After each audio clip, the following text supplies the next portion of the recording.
네, 여러분 안녕하세요. 김현입니다. 매년 이제 그 해당 학과에 다니는 재학생 혹은 뭐 막 졸업한 학생과 함께 진로지나 콘서트란 이름으로 이 대학 생활과 전공 소개 등을 좀 해왔습니다. 그래서 지난해는 조금 자주 상반기에 좀 진행을 했었고 올해도 이제 다시 상반기를 맞아서 조금 진행을 하려고 합니다. 오늘은 이제 불어불문학과에 대해서 좀 얘기를 해볼 거고요. 오늘 이제 함께 해줄 학생은 이제 그 외고를 졸업을 하고 이제 불어문과에 이제 올해 2월 졸업을 앞두고 있는 학생입니다. 그래서 뭐 이따가 아마 얘기가 나올 것 같기는 한데 또 이제 이쪽으로 계속 공부를 할 생각을 하고 있는 친구여서 아마 이제 이 전공에 대해서 다양한 얘기들을 굉장히 깊이 있게 잘 해줄 수 있을 거라고 생각을 합니다. 그래서 오늘은 사실은 입시적인 내용보다는 이제 해당 학과들을 지원을 할 때 특히 이제 문과 같은 경우는 이제 워낙 약간 대학의 간판들을 보고 그냥 학과는 조금 상대적으로 경시되는 경향이 있는데 그래도 어쨌든 다녔을 때 대학 4년을 가능하면 행복하게 또 최소한 불행하지 않게 하기 위해서 학과에 대해서 조금 그런 얘기들을 나눠보는 시간이니까요. 제가 말씀 좀 쭉 들어보시고 음, 질문들은 채팅창으로 주시면 뭐 저희가 적절하게 채팅창에 드려주시면 답변을 좀 드리도록 하겠습니다. 그리고 네, 오늘은 이제 저희가 목표가 일단은 두 자릿수 10명을 넘기는 게 목표인데 어쨌든 끝날 때까지 10명이 넘을 수 있기를 좀 기대를 해보도록 하겠습니다. 네, 그럼 지금부터 네, 오늘 발표를 맡아준 박시연 학생이 진행을 해주도록 하겠습니다. 네, 음소거 요청이 됐군요. 네, 시작해 주세요. 네.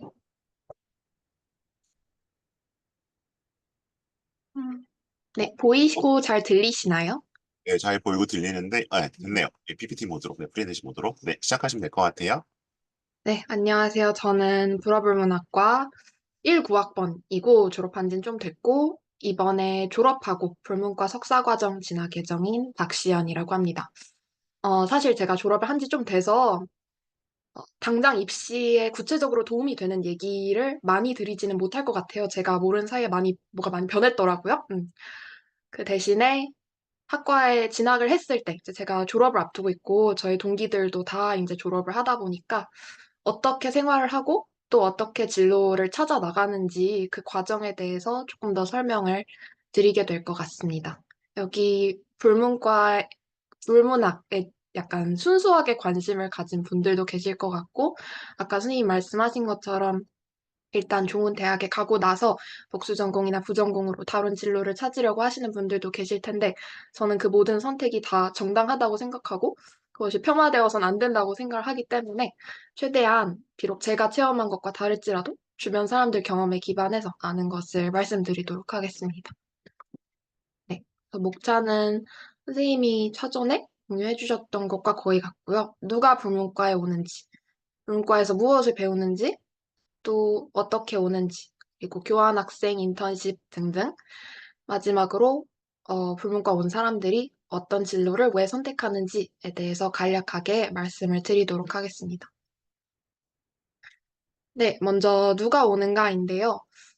서울대 인문대 입시를 조금 아시는 분이라면 아시겠지만 한 해 학과는 전공 예학생과 인문 계열생으로 구성이 됩니다. 전공 예학생들은 수시 일반 전형으로 뽑힌 학생들이고요.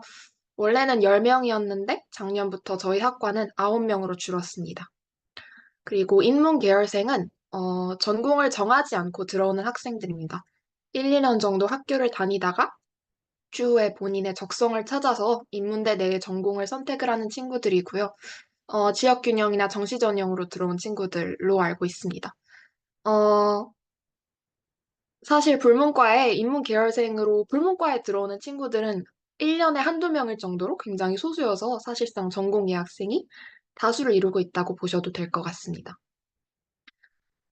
그래서 제일 사실 궁금하실 만한 것이 불문과는 불어를 할 수 있는 사람만 올 수 있나요? 혹은 외고생만이 유리한가요? 외고생만 올 수 있는가? 이런 것들이 가장 궁금하실 것 같은데 결론만 말씀드리자면 외고 출신은 물론 과반 이상이지만 항상 60% 정도를 유지를 하고 있고요. 나머지는 자사고 그리고 일반고 친구들로 구성이 됩니다. 1학번 기준으로 말씀을 드리자면 외고는 6명이었고 지방외고 포함해서 자사고는 1명 그리고 일반고는 3명이었는데 그중에서 강남 8학군 진선여고였던 것 같아요. 그 학생이 한 명이었고 나머지 둘은 지방 일반고 출신이었습니다.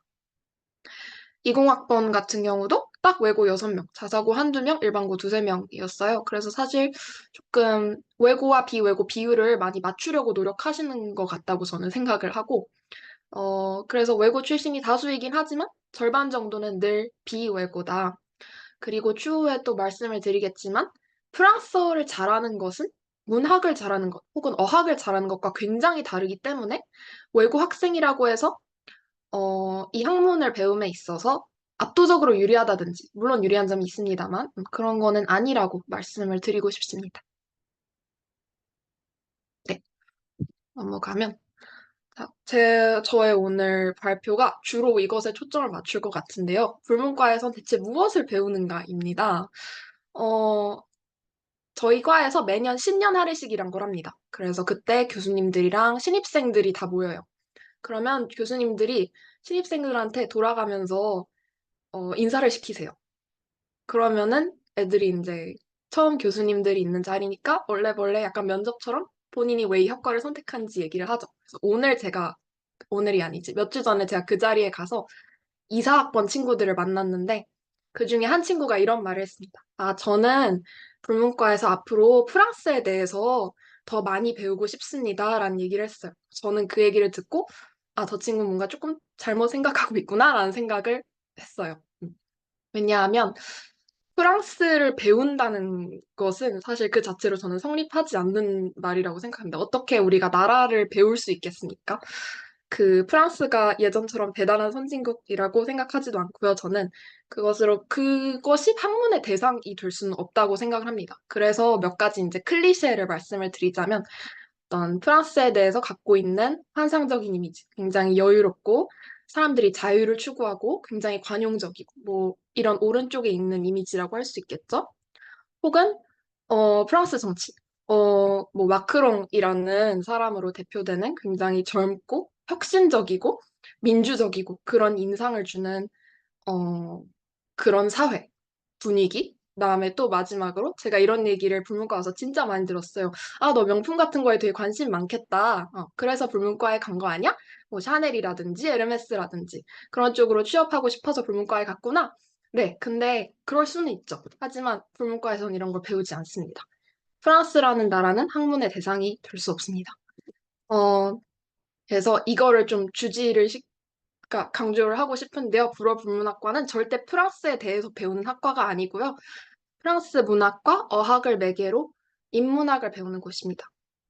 이 과의 궁극적인 목표는 문사처를 배우는 거예요. 그래서 여러분이 앞으로 불문과 입시를 한다고 하면 이 목표를 잘 생각하면서 생기부를 짜시는 게 굉장히 중요합니다.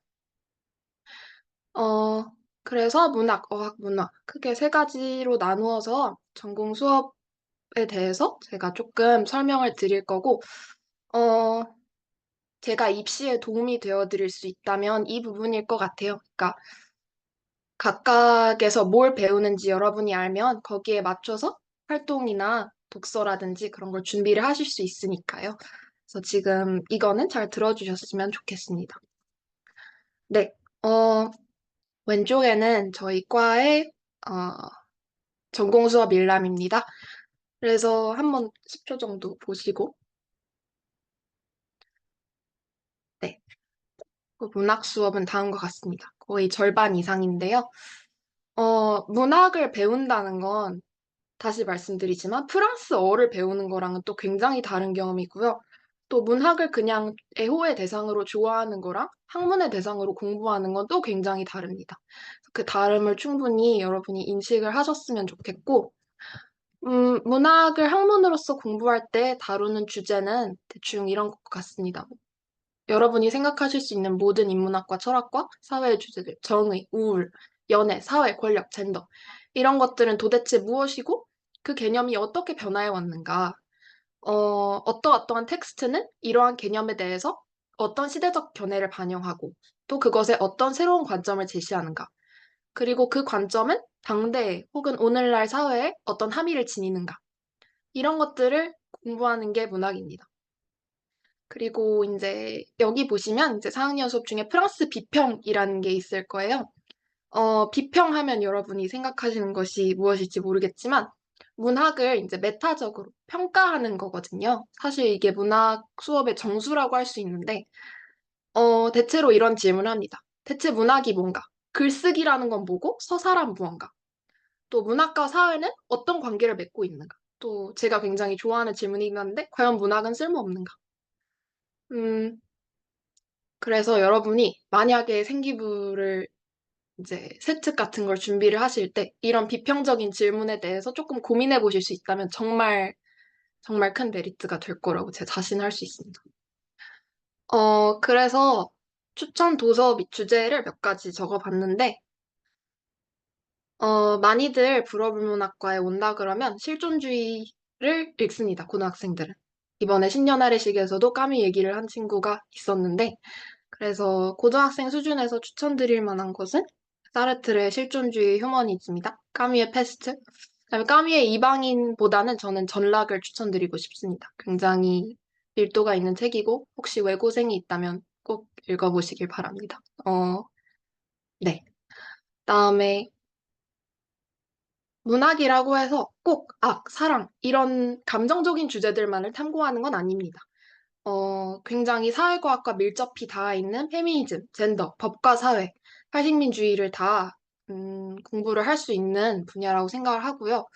그래서 페미니즘이라기보다는 어떤 여성 서사의 측면에서 뭐 나탈리 사로트라는 작가의 어린 시절 굉장히 짧고 재밌습니다.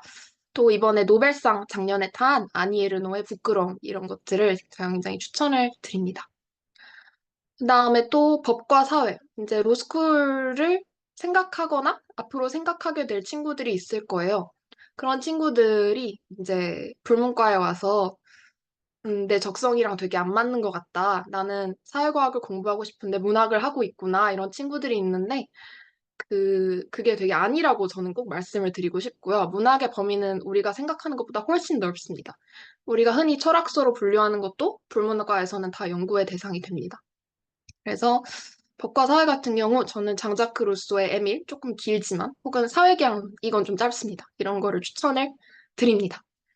그다음에 좀 요즘의 핫 이슈 같은 분야죠. 탈식민주의 같은 경우는 사실 우리랑 조금 더 밀접히 관련이 있죠. 우리나라 식민주의 겪었고 그래서 조금 더 근접하게 느껴지는 주제이기도 한데 많이 안 들어보셨을 것 같지만 마리즈 콩데라는 그 프랑스인은 아니고 흑인 작가가 있습니다. 그때 나치투바 세일럼의 검은 마녀 이런 책이 있는데 굉장히 재밌어요. 그래서 추천을 드리는 바입니다. 네, 넘어가겠습니다. 그래서 그 세특 같은 걸 준비를 하실 때 이런 질문에 초점을 맞춰서 텍스트 하나를 분석해보는 발표를 하신다든지 아니면 그런 글을 써본다든지 그런 활동을 하면 굉장히 좋은 스펙이 되지 않을까라고 저는 생각을 합니다. 단순히 뭔가를 읽었다라는 것만으로는 좀 부족하다고 생각을 해서요.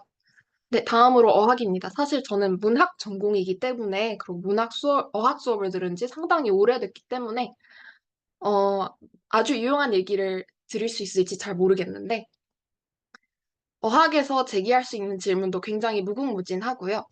일단 수업은 이렇고, 제가 들은 수업들 중에서 좀 흥미로웠던 주제는 역사 언어학이었습니다. 프랑스어 의무는 다른 라틴어족 언어와 어떤 차이를 지니는가, 이런 차이는 어떻게 발생했는가. 이제 여러분이 아실 수도 있지만 이제 프랑스어가 이태리어, 스페인어 이런 언어들과 사촌지간이거든요. 하나의 뿌리, 라틴어를 지니고 있는데 그게 조금씩 다르게 분화를 해서 굉장히 다른 언어가 됩니다. 그래서 그런 것들에 대한 관심이 있다면 탐구를 할 수 있고 또 조금 더 시의적인 것으로는 음, 뭐 정치담화 분석 이런 것들이 있습니다. 같은 사건에 대해서 보수 언론과 진보 언론의 보도는 단어 선택 및 빈도, 표현, 능동 수동 구문 사용에 있어서 어떤 차이를 지니는가 이런 것도 어학 전공한 저희 선배가 탐구를 한 주제인데 관심이 있으시다면 공부해보는 것도 좋을 것 같습니다. 사실 그 세특이나 그런 서류에 내가 불어학을 공부하고 싶다라고 말하기는 부분이 많다고 생각합니다. 특히 외고가 아닌 이상 프랑스어를 미리 접할 경험이 없었다면 그런 내용을 쓰기가 굉장히 어려울 거라고 생각해요. 그래서 사실 어학적인 내용을 내가 쓰고 싶다라고 하면은 외고 학생들이 조금 더 유리하지 않을까라고 생각을 합니다. 추천 도서도 제가 주변 사람들한테 많이 물어봤는데, 역사 언어학 같은 경우에 영국에는 영어가 없었다라는 재밌는 책이 있다고 합니다. 사실 영어라는 것이 불어랑 굉장히 긴밀하게 얽혀 있고, 어느 부분은 불어에 뿌리를 두고 있거든요. 그래서 그런 부분들에 관심이 있으시다면, 이런 책도 읽어보셔도 좋을 것 같고, 저희 전공 교수님이 쓰신 조금 어렵지만, 뭐 비판적 담화 분석 이런 책도 있는데, 혹은 그 외에 그냥 일반 언어학 입문서도 추천을 드립니다. 네, 다음으로 문화인데요. 사실 문화는 그 표에 보시면 아시겠지만 좀 비중이 적습니다. 왜냐하면 오롯이 문학의 영역이라기보다는 사회학이나 철학이나 많이 걸쳐 있기 때문인데요. 일단 몇 가지 질문을 말씀을 드리면 다음과 같습니다. 먼저 정치 및 문화 현상 분야에서는 프랑스의 다문화 사회 모델의 법적 사회적 근거는 무엇인가? 그것은 성공적인가? 사실 이제 문화가 사회과학 쪽에도 관심이 있는 친구들이라든지 그쪽이랑 같이 이제 입시를 준비하는 친구들한테는 같이 써먹기 굉장히 좋습니다. 그래서 프랑스 같은 경우는 이제 이민자들이 굉장히 많은데 그 사람들의 고유한 문화를 존중하기보다는 너희들도 다 프랑스인이 되라라는 강력한 동아주의 정책을 펼치고 있거든요. 또 들어보셨을 수도 있겠지만 라이시대라는 종교와 정치의 분리를 지향하면서 어, 무슬림들은 학교는 공공장소니까 거기서 종교적인 표식인 히잡을 착용하지 마라. 이런 정책도 펼쳤었어요. 지금도 펼치고 있고. 그래서 사실 우리나라는 이제 굉장히 빠르게 인구가 감소하고 곧 다문화 사회가 될 것이지 않습니까? 그래서 굉장히 시의적인 문제가 되었다고 저는 생각을 하고 이런 것들과 연결지어서 조금 앞서서 이런 다문화주의를 경험한 프랑스에 대해서 탐구해 보는 것도 저는 굉장히 좋은 세특 활동이 될 거라고 생각을 합니다. 또 이제 사회학 이론과 걸쳐 있는 그런 내용을 다루기도 합니다.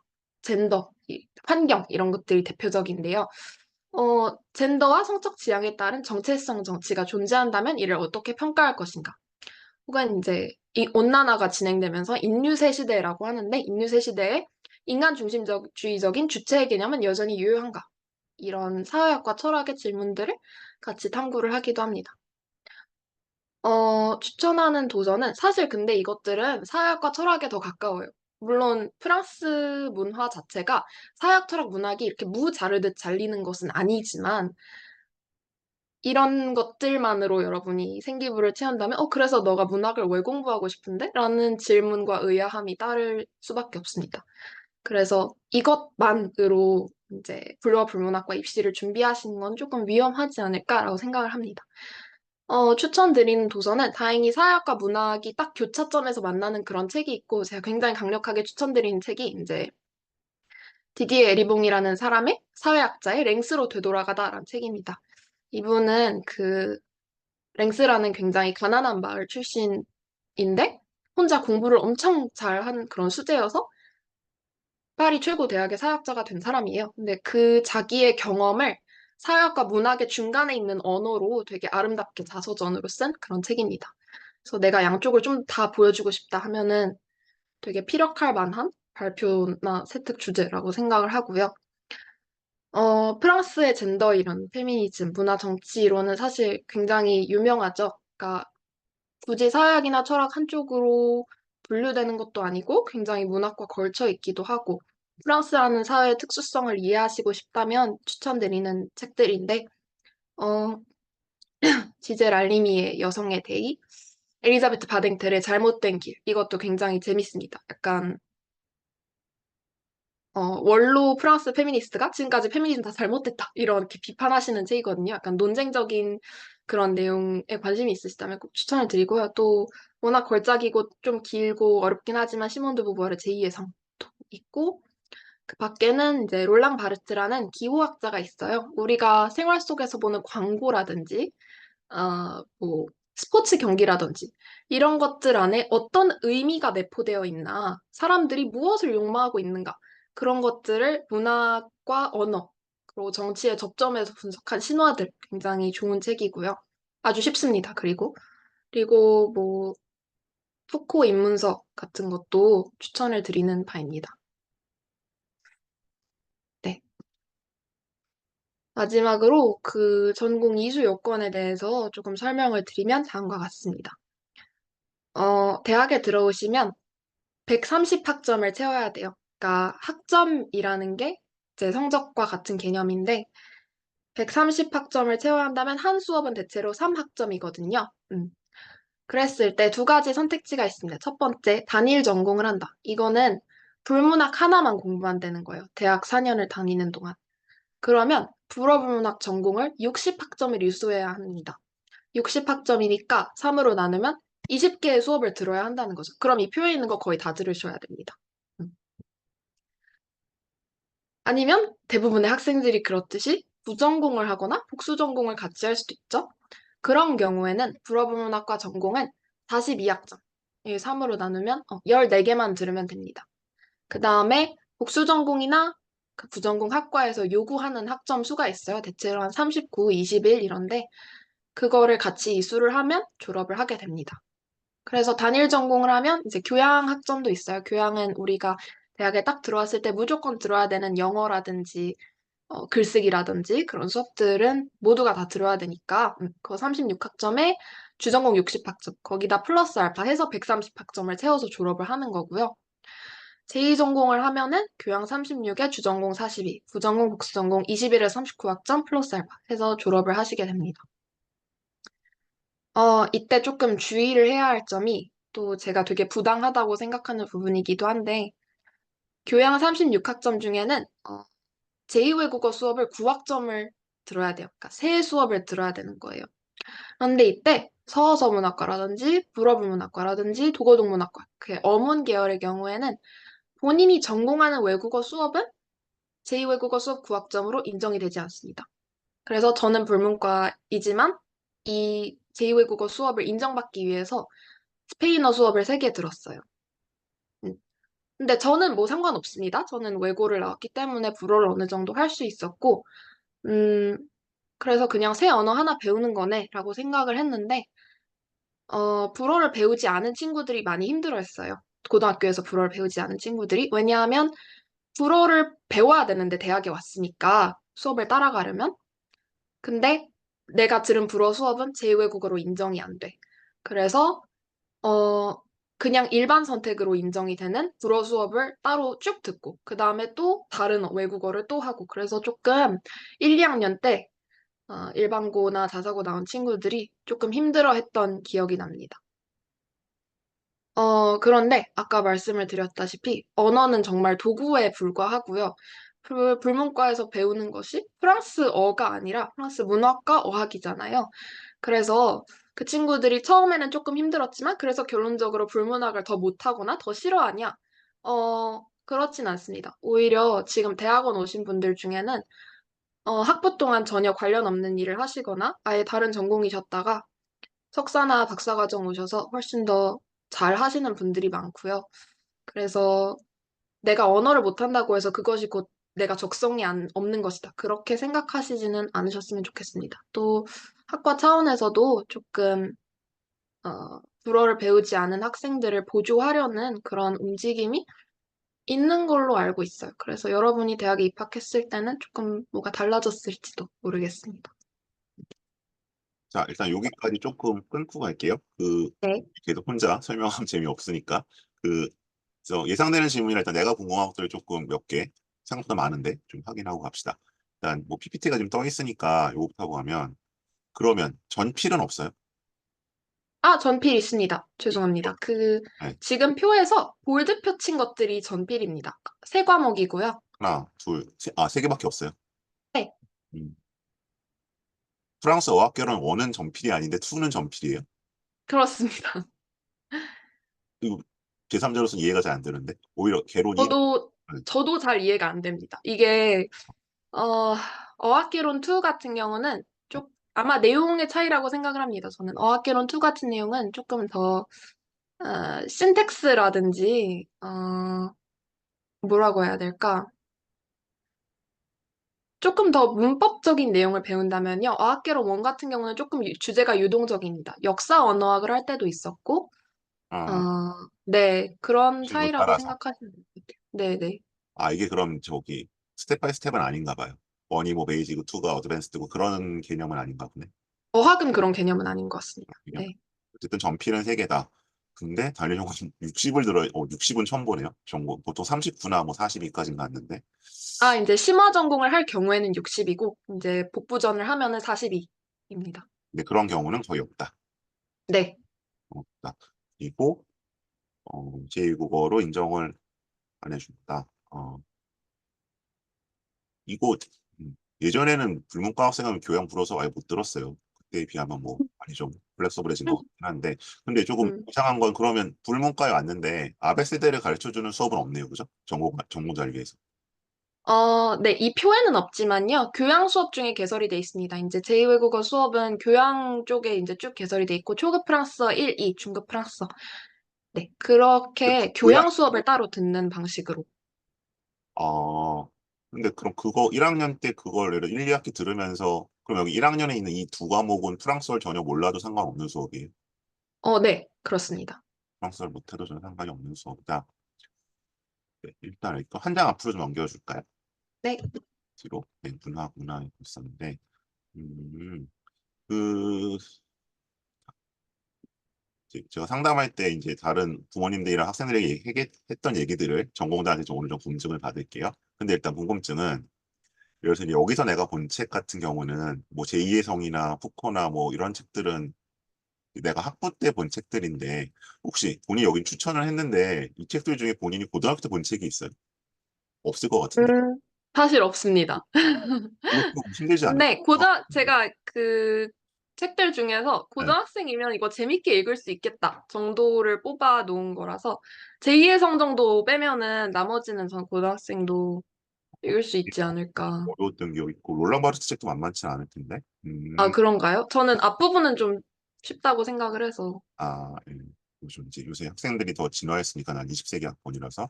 자, 그리고 하나 앞으로 좀 넘겨줄까요? 네. 어학인데, 어, 있고 그, 요새는 소시르나 이런 뭐 촘스키나 이쪽은 안 배워요?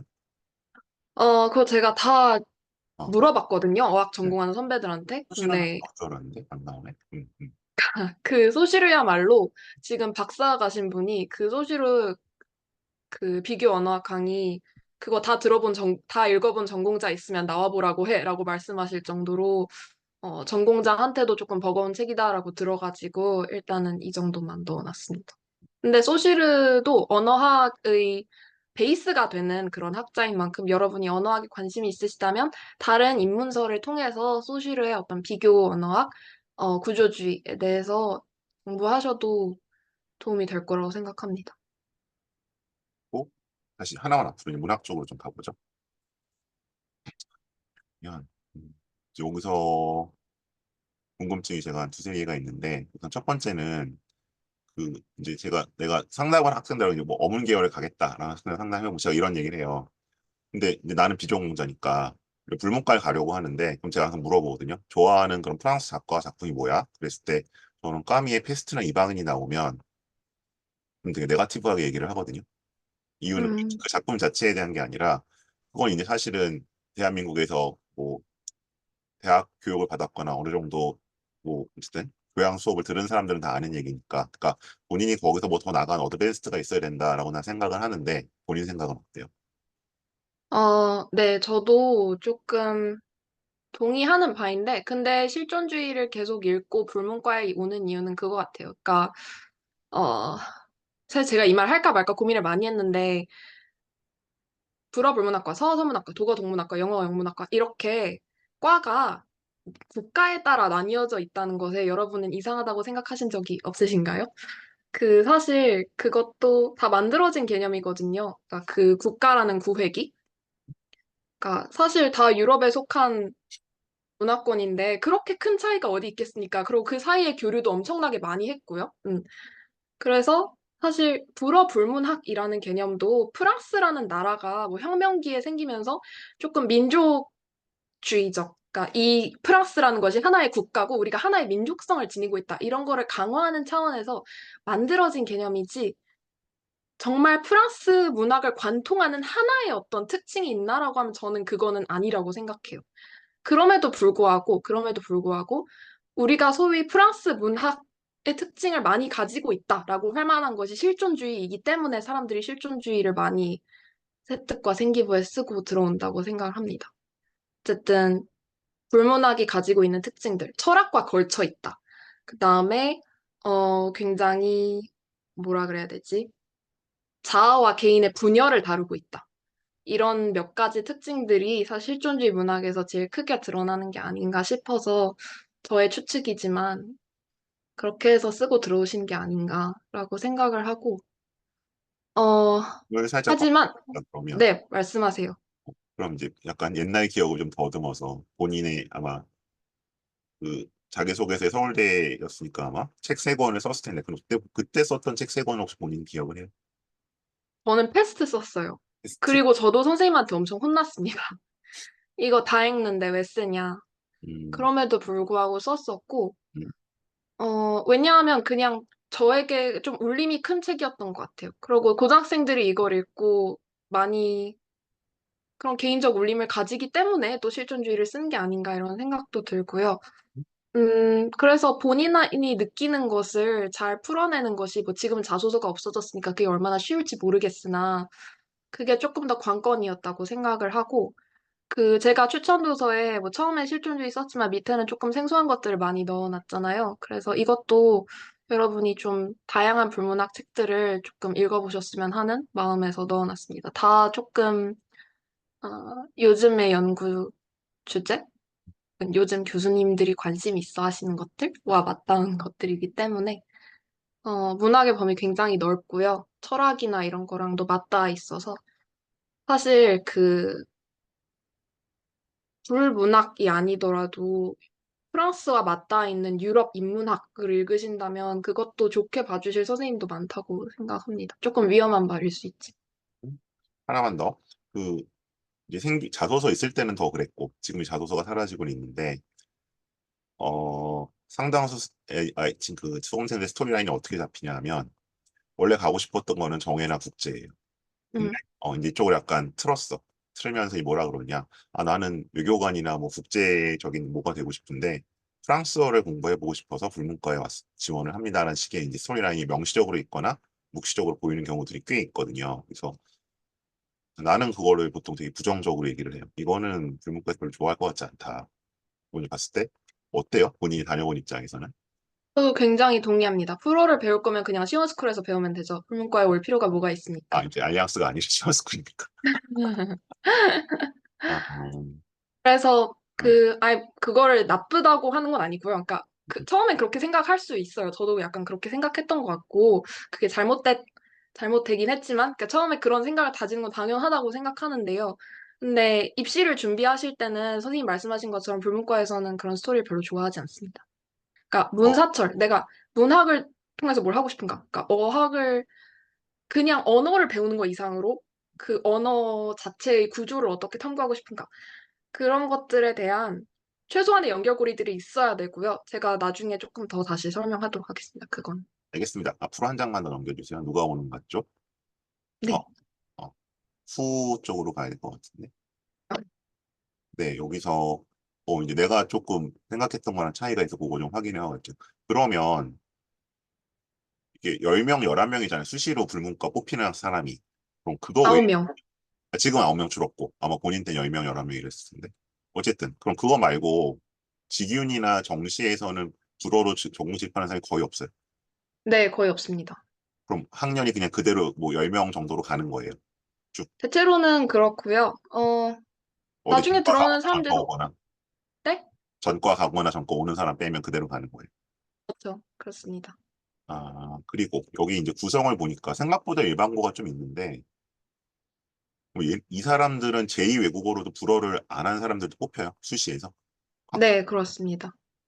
오, 혹시 그래서, 좀 해봤을 때 본인은 나는 근데 어떻게 뽑힌 것 같다. 불어에 하나도 없는데 생기부에. 음, 어, 제가 인상 깊었던 건 일반고 친구 중에 자기 소설가가 되고 싶은 친구가 있었어요. 음, 저는 문학에 대한 굉장한 음, 어떤 음. 욕심이 있었던 거죠. 음.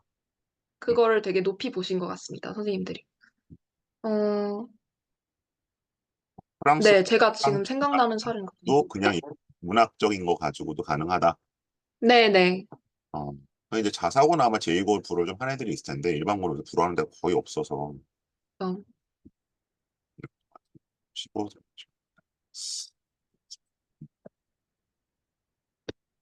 계속 할까요? 네, 알겠습니다. 3번 넘어가시면 될 것 같아요.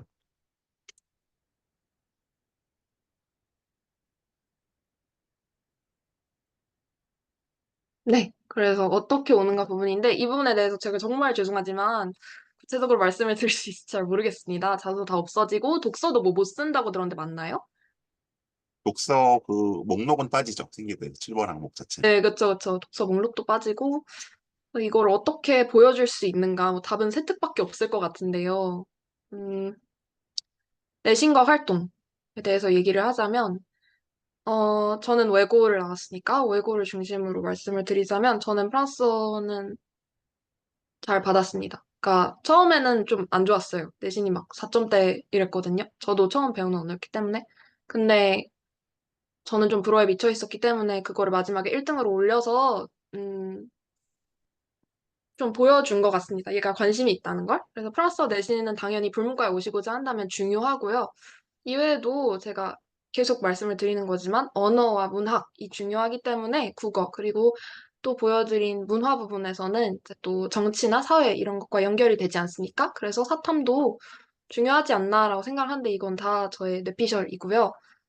어, 상대적으로 혹시 뭐 여기 외고생이 있으실지 모르겠지만 수학은 조금 다른 과들에 비해서는 다른 서울대 과들에 비해서는 덜 보는 것 같습니다. 제가 수학 내신이 그렇게 좋지 않았어요. 그럼에도 불구하고 붙었으니까 음, 조금 덜 보는 게 아닌가라는 생각을 합니다. 활동 같은 경우는 음, 결국 이걸 보여줘야 된다고 생각해요. 여러분이 다른 진로 혹은 어, 다른 과 입시를 꿈꾸다가 이제 틀었을 경우가 있잖아요. 그랬을 때 왜 왜 사회학과가 아니라 불어불문학과에 오려고 하는가를 잘 보여줘야 된다고 생각을 해요. 그래서 문학, 어학, 적어도 인문학에 대한 관심이 드러나는 활동이 필요하다고 생각합니다. 뭐 아래는 제가 한 활동들인데 저는 사실 고등학교에서 할 수 있는 프랑스 관련 모든 활동을 했기 때문에 이 중에서 한 한두 개가 가능하시다면 해보는 게 어떨까라는 마음으로 넣어봤는데요. 저는 영화 동아리를 했습니다. 그때 프랑스 영화에 좀 미쳐 있었기 때문에 많이 보고 비평문을 많이 썼고요. 매학기 그 설해마을에 가시면 프랑스어 도서관이 있습니다. 거기 가서 아동용 원서 한두 개 찾아서 읽고 생기부에 또 썼고, 전공화 수업이 있었죠. 저는 외고였으니까. 그때 발표도 했고, 또 소논문 작성하는 그런 활동도 있었는데, 그때 그 불문학 관련해서 작성을 했습니다. 그때 뭘로 썼냐면, 이제 신데렐라나 콩쥐팥쥐나 이렇게 서로 다른 문화권에서 비슷한 얘기들이 막 반복이 되잖아요. 그게 너무 궁금한 거예요. 왜 그럴까? 그래서 불문학에서 있는 어떤 판타지 중세 이제 설화 하나랑 이제 잠자는 숲속의 공주랑 또 우리나라의 비슷한 설화를 비교하는 그런 비교 문학 논문을 썼던 기억이 납니다. 그리고 이거 쓸 때 그 서울대 저희 과 교수님, 지금은 저희 지도 교수님이신데 그분한테 막 메일도 드리고 했었어요. 그래서 음, 네. 뭐 지금 이런 활동들을 다 생기부에 쓸 수 있을지는 모르겠습니다. 점점 학종의 비중이 줄어들고 있다고 저는 어렴풋이 알고 있어서 그래서 그럼에도 불구하고 동아리나 이런 것들을 통해서 보여줄 수 있는 것이 있다고 한다면 이 정도이지 않을까라고 생각을 합니다. 어, 그래서 대학원에 간 입장에서 얘기를 하자면 그 앞에서 보여드렸던 문학과 어학, 그다음에 문화의 질문들 있잖아요. 뭐, 이 텍스트가 어떤 주제를 어떤 식으로 보여주고자 하는가. 그런 질문들을 잘 생각해서 본인이 직접 답을 찾아 나가는 활동을 한 번 정도만 할 수 있다면 되게 값진 경험이 될 거고 또 입시에도 좀 메리트가 되지 않을까라고 생각을 합니다, 저는. 네, 그 다음에 학교 생활에 대해서 조금 말씀을 드려볼 것 같은데, 제가 사실 그렇게 평범한 학교 생활을 하진 않아서 일단 저의 동기들과 얘기를 많이 나누고 작성을 해봤습니다. 일단 1, 2학년 때는 학교에 들어와서 주로 교양과 주전공 수업을 듣습니다. 왜냐하면 아직 복수나 부전공을 정할 시기는 아니기 때문에 이거를 듣고요. 1, 2학년 때 학점 관리를 해야 합니까? 라는 질문을 종종 후배들한테 받았는데, 뭐, 필수는 아니지만 하면 좋다라고 생각을 합니다. 왜냐하면 이제 여러분이 나중에 뭘 할지 모르잖아요. 그러니까 로스쿨에 갈 거면 학점 중요할 거고, 교환학생을 간다고 해도 학점 순으로 자릅니다. 그래서 학점 또 중요할 거고, 그래서 기타 등등 학점을 보는 곳들이 생각보다 대학 이후에도 좀 있기 때문에 관리하는 친구들 주변에 많았습니다. 그렇게 되고 학과외 활동은 1, 2학년 때는 좀 느슨하게 본인이 하고 싶은 거 하는 것 같습니다. 뭐 동아리 같은 거 하고 학생회를 하기도 하고 또 사회공헌 활동, 대외 활동 같은 걸 많이 하는데요. 동아리 같은 경우에 좀 특징적인 게 마지막에 원어연극이 있습니다. 저희 과가 불문과라서 매년 어문계열 다른 과들과 같이 원어연극제를 합니다. 각 과에서 본인이 전공하는 언어로 된 극을 하나 올리는 그런 활동이에요. 그래서 그런 것들 하면서 과 친구들이랑 친해지고 어, 재밌기도 하고 그렇게 즐겼고요. 주로 취미를 많이 따라갔던 것 같습니다. 1, 2학년 때 친구들 동아리 보면 뭐 밴드, 영화, 공연 많이 했었고 조금 더 활동적인 걸 하고 싶다 하면 학보사, 방송하는 친구들도 있었어요. 네. 그리고 사회공헌 같은 경우도 저는 굉장히 좋은 활동이라고 생각하는데 비단 이제 로스쿨 스펙 때문만이 아니라 다른 과에 있는 사람들을 같이 만나서 뭔가를 해볼 활동이 생각보다 그렇게 많지 않습니다. 근데 서울대 같은 경우에는 이제 서울대 사회공헌단이라고 있거든요. 그래서 이제 매년 뭐 인도네시아라든지 베트남이라든지 이런 데 파견 봉사를 가기도 하고 국내에서 가기도 하고 그런데 지원을 해서 붙으면 한 3개월 동안 쭉 같이 봉사를 준비해서 갈 수 있어요. 그래서 이런 것도 좋은 스펙이기도 하고 좋은 활동이기도 하고 1, 2학년 때 할 법한 그런 활동이어서 넣어봤고 그다음에 가벼운 대외 활동들 하는 거 몇 번 봤습니다. 좀 어린 나이긴 하지만 이제 뭐 외교부라든지 각종 기업의 서포터즈 활동이 있거든요. 뭐 블로그에 리뷰 쓴다든지 그런 것들 하는 친구들 봤고 혹은 대학 밖 사람들 만나고 싶다 하면은 연합 동아리 같은 거 하기도 하고 1, 2학년 때는 그렇게 자기가 좋아하는 게 뭔지 찾아가면서 또 다른 사람들 많이 만나면서 지내는 것 같고요. 이제 2, 3학년 때 본격적으로 조금 진로에 대한 고민이 많이 시작이 되는 것 같아요. 특히 불문과 같은 경우는 이게 전공과 진로가 바로 연결되는 학과가 아니기 때문에 굉장히 힘들어하는 친구들을 많이 보긴 했는데요. 그래도 나중에 또 설명을 드리겠지만 다 연결이 됩니다. 그래서 이 시기에 주로 복수 전공, 부전공을 선택하고 진입을 하는 것 같아요. 저희 과 친구들은 복수 전공을 많이 했습니다. 그래서 뭐 진로와 연관된 동아리 학회를 많이들 하더라고요. 경영학회, 법학회, 마케팅학회 이런 것들을 하고 대외 활동도 진로와 연관된 것을 하는 것도 많이 봤습니다. 그다음에 조금 이르긴 하지만 인턴십 하는 친구들도 많이 봤고요. 그렇게 이르진 않네요. 언론사, 마케팅, 금융사에 간 친구들 많았고 저희 학교 인문대에 스누코라는 활동이 있어요. 이게 되게 좋은 활동인데 인문대 학생들을 기업들이랑 약간 연결을 해서 원하는 기업에 보내주는 활동입니다. 인턴십 한 2달 정도 되고요. 매 방학에 있어요. 저 같은 경우는 그래서 MBC 라디오에서 경제 프로그램에서 이 2달 동안 인턴을 했습니다. 근데 또 어떤 데가 있냐면 법무법인 있었고요.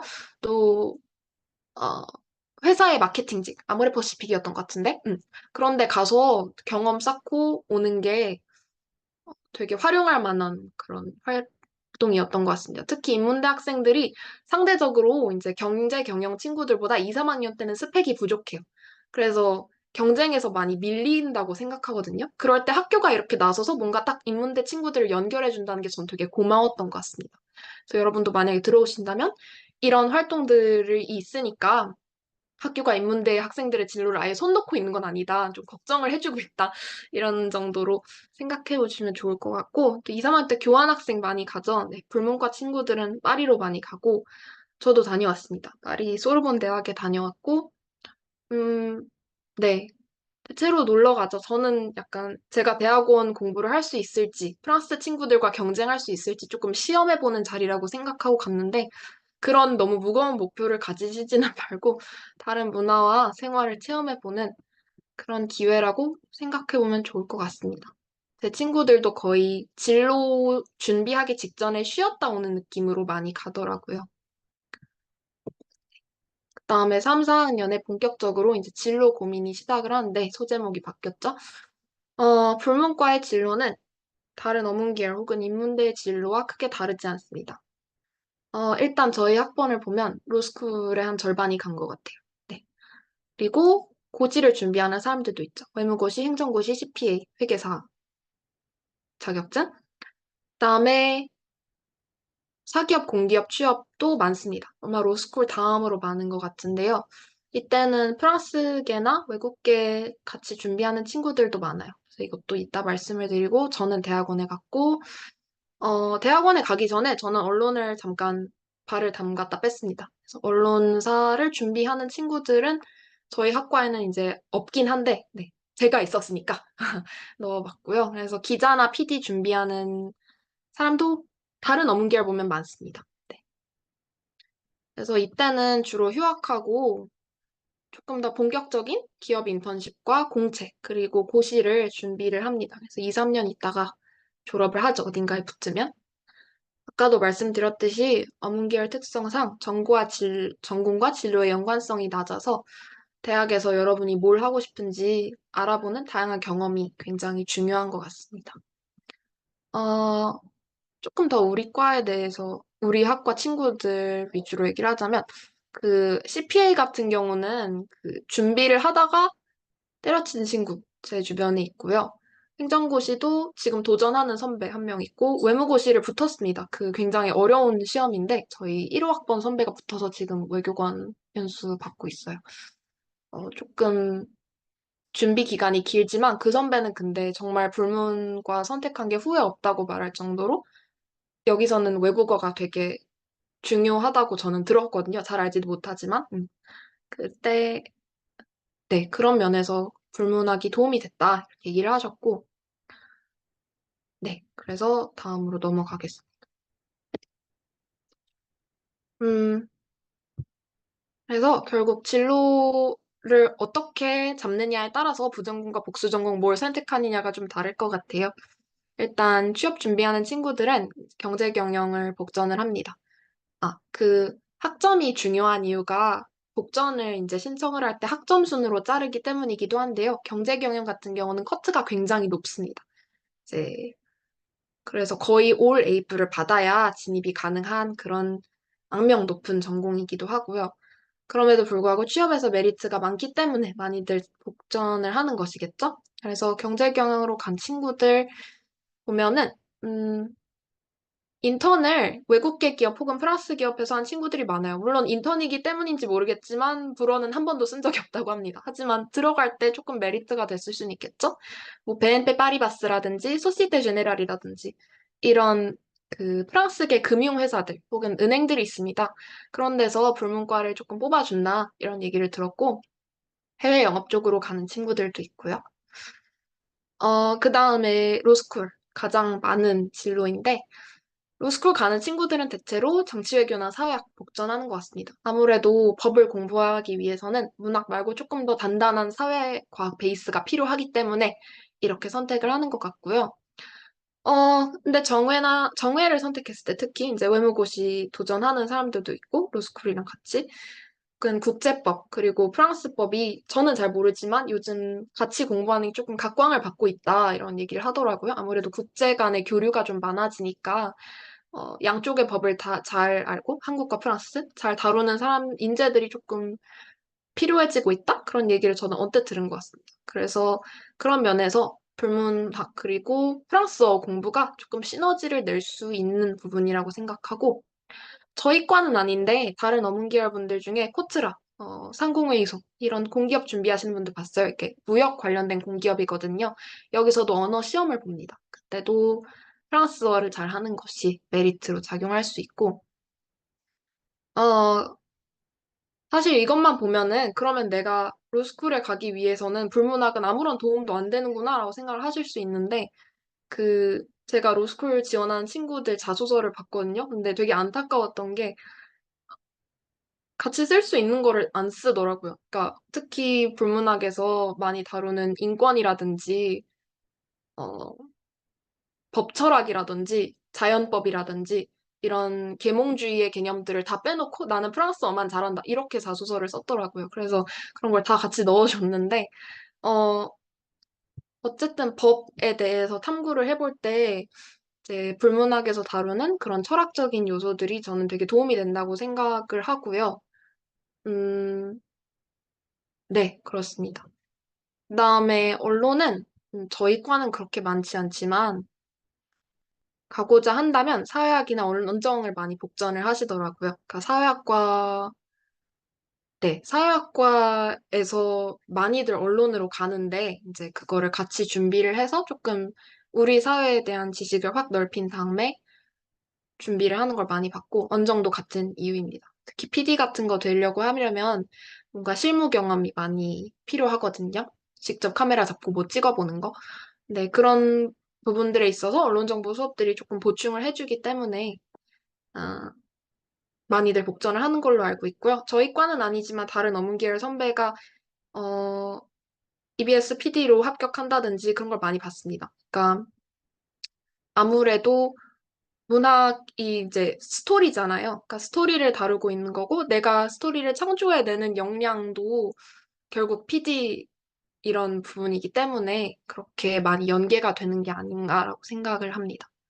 그래서, 만약에 내가 외교관이나 법조인이나 언론인 이 진로라고 했을 때 내가 불문과에 지원을 할 때 어떻게 자소서나 세특을 풀어낼 수 있느냐라는 의문이 있을 수 있는데 오히려 자소서가 없어졌기 때문에 조금 그 답은 간단해지지 않나 싶어요. 그러니까 여러 가지를 하는 거죠.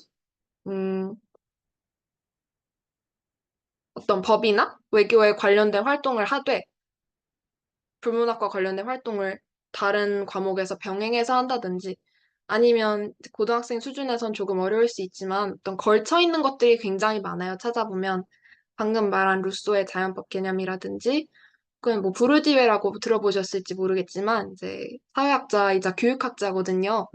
그래서 그 사람의 논의가 우리나라의 교육학에서도 조금 많이 얘기를 하는 걸로 알고 있어서 걸쳐 있는 것들을 잘 찾으시면 같이 준비할 수 있다라고 얘기를 하고 싶습니다.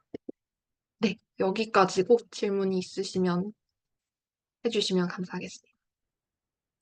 네, 저희가 9명까지 있다가 10명을 돌파는 못했는데 어쨌든 지금 들으신 내용들 중에서 궁금하신 게 있으면 채팅창으로 일단 질문을 좀 주시면 좋겠고요. 혹시 프라이버시가 조금 더 보호받고 싶다고 하시는 분들은 DM으로 주셔도 제가 전달을 하도록 하겠습니다. 자, 질문들 주실 동안 역시 제가 먼저 공통화 몇 개를 좀 먼저 좀 질문을 하겠습니다. 우리 그 5번 마지막 슬라이드로 다시 한번 역으로 가볼까요? 네, 그래서 이제 외무고시가 정확한 명칭은 이제 국립외교원 후보자 선발 시험으로 바뀌긴 했는데, 근데 1호학번 이후로 없어요? 불문과가? 네, 없습니다. 이게 불문과가 매년 한두 명씩 꼭 있고, 내가 기억할 때 많은 애는 막 서너 명씩도 있었는데, 확실히 좀, 제가 뭔가 모르는 선배들이 있을 수 있는데, 제가 아는 선배 중에서는 1학번 선배가 제일 최근에 붙었던 걸로 알고 있습니다. 그게 작년? 그래서 이게 아무래도 학과 전체 조금 사이즈가 주는 거랑 좀 관련성은 있는 것 같고, 어문계열은 꾸준히 이제 국립외교원 시험 쪽에서는 일정 포션을 가지고 있죠. 뭐 외교학과가 제일 많긴 하지만, 오, 네, 한 장만 앞으로 가볼까요? 또? 그 예전에는 그 어문계열 졸업하려면 일정 등급 따는 거 있었는데 왜 그거 지금 그거 없어요? 아, 있습니다. 네, 그 그리고 두 뭐, 가지 졸업 요건이 있는데요. 제가 빼먹었네요. 첫 번째는 졸업 논문을 쓰셔야 되는데요. 이거는 그냥 교수님이랑 같이 이제 지지고 볶고 하면서 마지막 학기에 모든 인문대학 공통, 그러니까 사실 모든 서울대학과 공통입니다. 그렇게 쓰면 되는 거고, 두 번째가 언어 시험입니다. 이제 델프라는 시험인데, 그 급수가 그렇게 높지 않아요. 제가 기억하기로 배1이었거든요. B1. 그러면은 어느 정도냐면, 제가 듣기로 토플로 환산을 굳이 하자면 뭐 8, 90점이었나? 네, 그렇게 높지 않습니다. 우리는 고등학교 때 배 두까지 했을 거 아니에요, 최소한. 저요? 아, 네, 저도 배양까지 따고 갔습니다. 대안까지밖에 안 했어. 네. 그때 어학특기자 있던 시절인데? 근데 아, 여기요. 아, 대안까지다. 그게 뭐, 네. 일단 졸업 여건이 그렇게 있고, 다음, 한 장 앞으로. 여기서 학점 관리라는 건 4.3 만점에 어느 선을까지가 관리예요? 아, 그거는 본인이 목표하는 바에 따라 다를 것 같은데요. 내가 경제경영 복전을 하고 싶다. 그러면 4.3을 지켜야죠. 응? 아, 그렇게 거의 네, 굉장히 높습니다. 그래서 올라갔네, 옛날보다. 옛날에 뭐 4.1, 4.2 그랬었는데. 아, 그래서 경제경영 복전을 하는 친구들은, 그러니까 설사 내가 이후에 진로가 바뀔지도 모르지만, 일단 1학년 끝나고, 그러니까 2학년 끝나고 걸어 놓습니다, 복전을. 음, 내가 학점이 제일 좋을 때 빨리 그거를 붙어놔야, 음, 나중에 이제 복전을 취소하든 말든, 적어도 선택권이 생기는 거니까, 그렇게 하는 친구들 많이 봤고요. 음, 저 같은 경우는, 고등학교 때 관성이 조금 심하게 오랫동안 남아있어서, 음. 무조건 엄청 잘해야 된다라는 그런 강박이 있어서 조금 열심히 관리를 했던 것 같은데, 대체로 뭐 교환 가고 이런 건 4.2 이상이면 괜찮지 않나. 요한도 4.2예요? 아, 근데 그 아, 불문과의 경우에는 프랑스로 교환을 가잖아요. 근데 프랑스 교환은 조금 경쟁률이 낮습니다. 미국이나 그렇죠. 이런 나라들에 비해서. 왜냐하면 언어의 벽이 있으니까. 그래서 학점 조금 안 좋아도 프랑스는 잘 붙는다. 이런 얘기들 많이 들었어요. 아, 경영경제 복전이면 4.3이야 될 교환은 4.2다. 계속 올라가는군요. 그 인플레이션이 점점 심해져서. 거의 뭐, 코로나 이후로 좀 인플레가 심한 것 같아요. 네. 거의 대학원 학점인데? 대학원에서는 예제로 있으면 울었었는데 거의 그 수준이네. 네. 다음에 하나 앞으로. 다음에, 어, 또,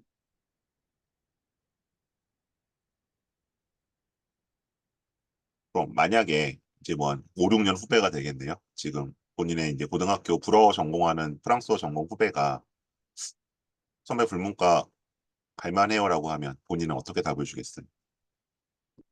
음, 이러면 오고 뭐 이러면 오지 말라라든지 음, 뭐 포컬 포인트가 있을까요? 아, 어렵다. 네가 그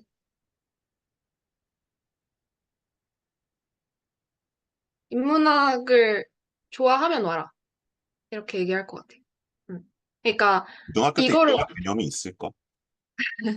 네, 그건 조금 무리한 게 된 거. 인문학이 뭔지 감이 안 올 것 같아. 저는 제 진로 선택에 대해 고민을 좀 많이 했었는데요. 그러니까 대학 와서. 네.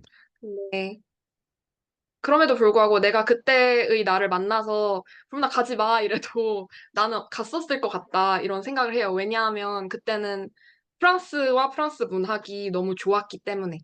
그러니까 어쨌든 그때 저도 나름 생각이란 게 있었다면 내 미래 진로가 달라진다 할지라도 이거에 2, 3년은 써보고 싶다. 이거는 진득하게 한번 젊을 때 공부를 해보고 싶다라는 생각이 있었으니까 그런 결정을 했겠죠. 그래서 내가 그럴 정도로 문학, 영화, 어, 이런 거를 좋아하면 와라. 이렇게 얘기를 하고 싶을 것 같아요. 예, 다시 좀 살짝 바꿀게요. 그러면 내가 생각했던 불문과와 이런 거는 정말 똑같더라. 아니면 이거는 좀 내가 잘못 생각했더라. 그건 뭐가 있을까요? 졸업할 시점이 됐으니까.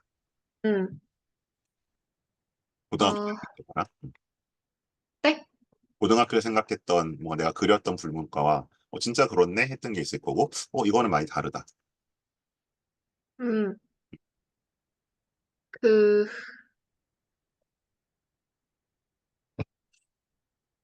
고등학교 때 예상했던 것과 같았던 것은요, 굉장히 문화적으로 풍요롭고 그 문화적 소양을 높게 쳐주는 공간이다. 이렇게 얘기를 할 것 같아요. 너무 그러니까, 추상적이다. 네? 너무 추상적이라서 감이 안 오네. 사람의 성향이죠. 그러니까 같이 공부하는 친구들과 교수님들이 굉장히 문화를 사랑하고 그 책이나 영화나 이런 거 많이 아는 거를 조금 좋아하고 그래서 그런 거를 많이 안 보는 친구들이 조금 적응을 못했던 것 같아요.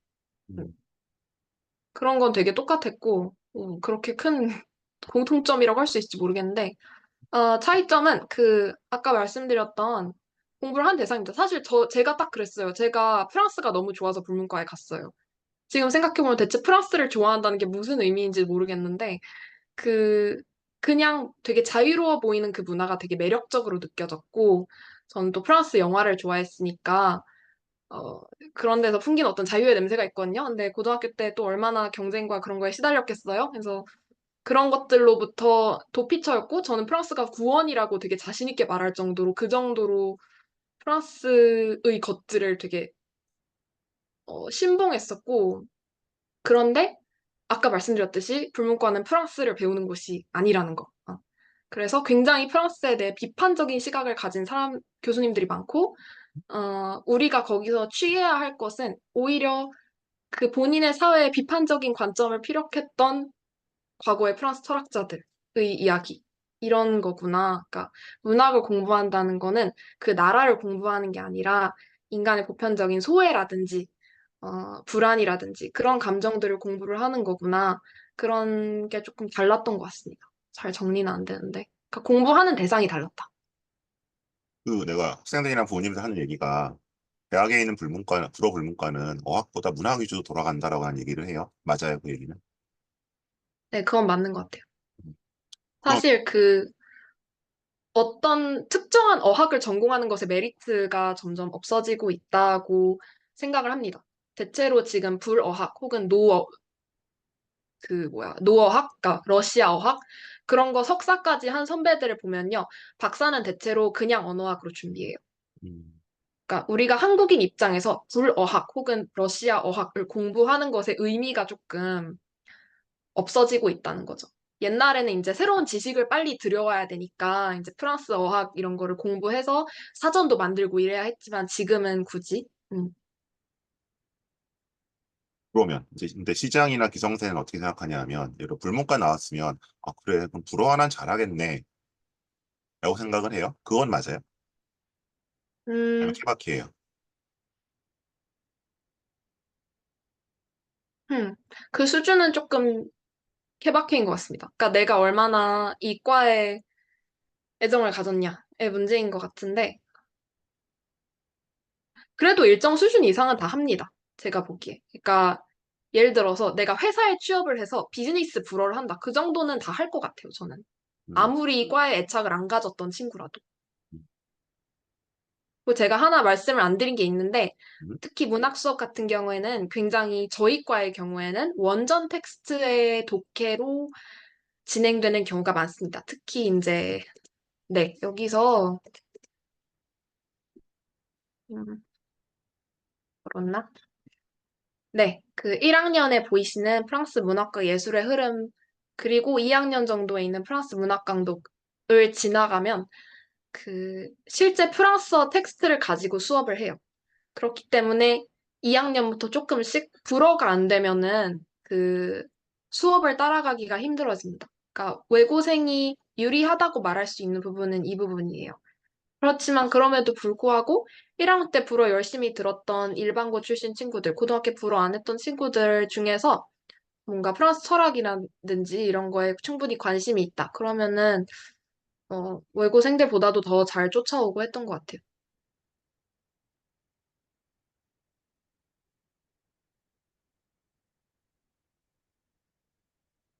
이 질문은 왜 했냐면 아마 내가 개인적으로 아마 본인한테 얘기한 적이 있는 것 같은데 이제 나도 학교를 다닐 때는 어쨌든 그 교양 프랑스어에 있는 것들은 가장 마지막 단계까지 쭉 다 따라서 들었었거든요. 나도 프랑스어를 했었기 때문에 제2외국어로.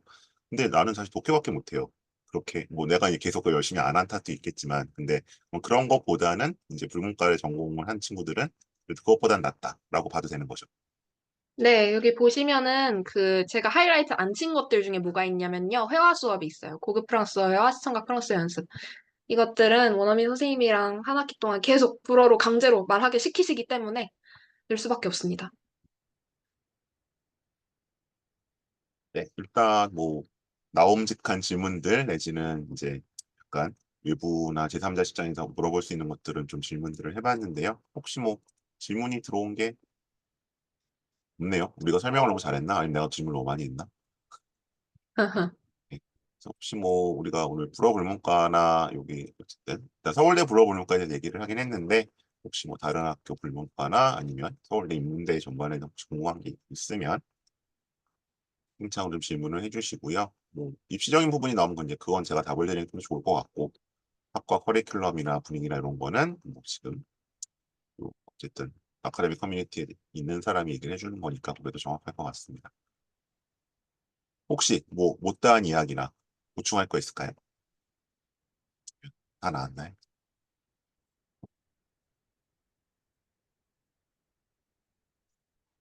뭐가 들어왔는데. 질문이 아닌데. 감사합니다. 아, 참, 그 얘기는 안 했네. 본인은 부전공을 사회학을 했었잖아요. 네. 네, 그거는 그러면 뭐 시너지가 난 건가요? 아니면은 뭐 잠시 어떤 일탈이었나요? 잠시 일탈이었는데 엄청난 시너지가 났고, 음, 결과적으로 저는 복전을 했기 때문에 불문학으로 돌아왔습니다. 음, 사회학 같은 경우는, 음, 이제 불문학의 너무 또 테크니컬한 얘기를 하게 되는데 불문학에 이제 여러 가지 비평을 하는 관점들이 있거든요. 그중에서 사회학적 비평이란 게 있어요. 근데 이게 뭐냐면 사회의 관점에서 문학을 보는 거예요. 저는 문학이 되게 무용하다라는 편견을 좀 가지고 있었는데 사회학적 비평을 보면서 이 문학 작품은 이런 이런 사회적 배경에서 나온 거야. 그리고 이런 사회적 배경에 대해서 어떤 코멘터리를 하고 있어. 이렇게 분석을 하는 거예요. 음. 근데 그거를 사회학과에서 저는 조금 오히려 접한 것 같고, 그거의 매력을 느껴서 다시 불문학으로 돌아온 것 같습니다. 그러니까 음, 불문학이라고 하면은 굉장히, 네. 그러니까 내 안으로 썩어 들어가는 것 같은 문학이다라고 얘기를 종종 하기도 하는데 저는 굉장히 나에 갇혀 있고 우울하고 그런 문학이라는 선입견이 좀 많은 것 같아요. 근데 그렇지 않고요. 오히려 우리가 생각하는 현대사회, 근대사회에 대해 굉장한 코멘터리를 남기는 작품들이 있습니다. 제가 얘기는 안 했지만 저의 전공은 19세기 문학인데요. 어, 빅토르 위고 발자크 이런 작가들이 이제 사회에 대해서 많이 얘기를 해요. 근대 사회가 뭐고 어떻게 생기고 있고. 그래서 그런 것들을 생각하는 데 있어서 저는 사회학 복전이 굉장히 큰 도움이 됐다고 생각을 합니다. 그리고 걸쳐 있는 부분도 많고요. 아까 얘기했던 푸코라든지 그런 사람들.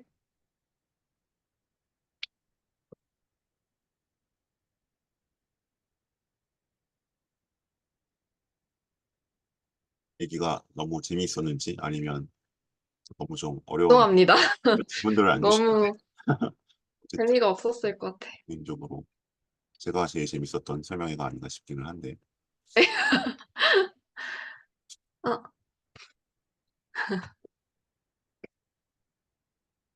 뭐 다른 질문이 더 없으시면 그럼 오늘 설명회는 이 정도로 마무리하기로 하고요. 네, 오늘 고생 많으셨고 그 졸업을 2월에 하는 거죠?